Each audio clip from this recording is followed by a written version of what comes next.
Hey, it's Kevin again. As a teenager, I remember many a Christmas day where, after all the presents had been opened, I went into my bedroom and turned on my radio to listen to Paul Harvey give his annual rendition of a story that he called The Man and the Birds. And looking at the demographic information for my YouTube subscribers, it's likely that many of you may have never heard this story before. So as we approach this Christmas season, I wanted to share with you this story that has meant so much to me. And it goes like this. You know, the Christmas story, God born a man in a manger and all that, escapes some moderns, mostly I think because they seek complex answers to their questions, and this one is so utterly simple.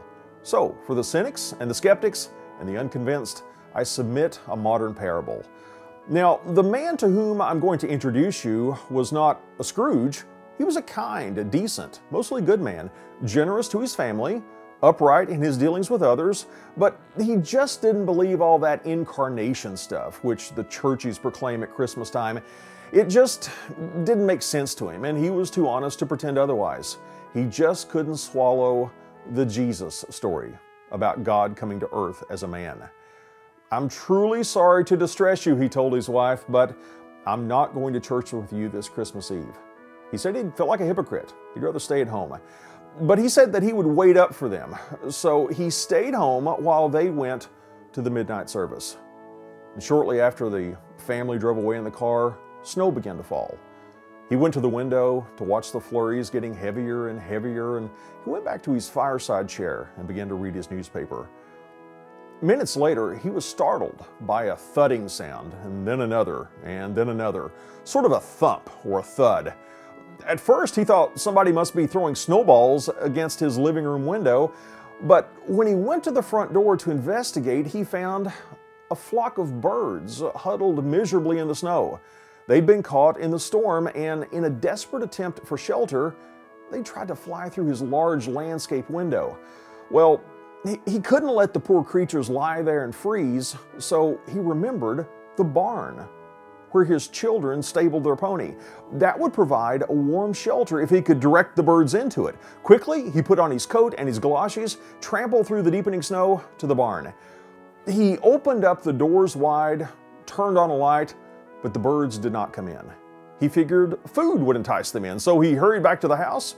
He got some breadcrumbs and sprinkled them on the snow, making a trail to the yellow-lighted, wide-open door to the stable. But to his dismay, the birds ignored the breadcrumbs and continued to flop around helplessly in the snow. He tried to catch them. He tried shooing them into the barn by walking around and waving his arms.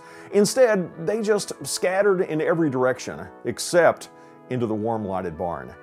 Then he realized they were afraid of him. To them, he reasoned, I am a strange and terrifying creature. If only I could let them know that they could trust me, that I'm not trying to hurt them, but to help them. But how?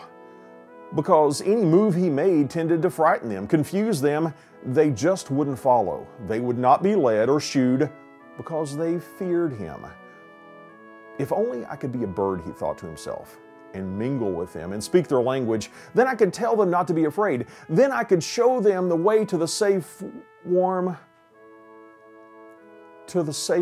barn, but I would have to be one of them so they could see and hear and understand. At that moment, the church bells began to ring. The sound reached his ears above the sounds of the wind. He stood there listening to the bells ring out Adeste Fidelis. Listening to the bells pealing the glad tidings of Christmas, he sank to his knees in the snow. I hope this story has touched you, and that your Christmas will be, in the words of Paul Harvey, a good day.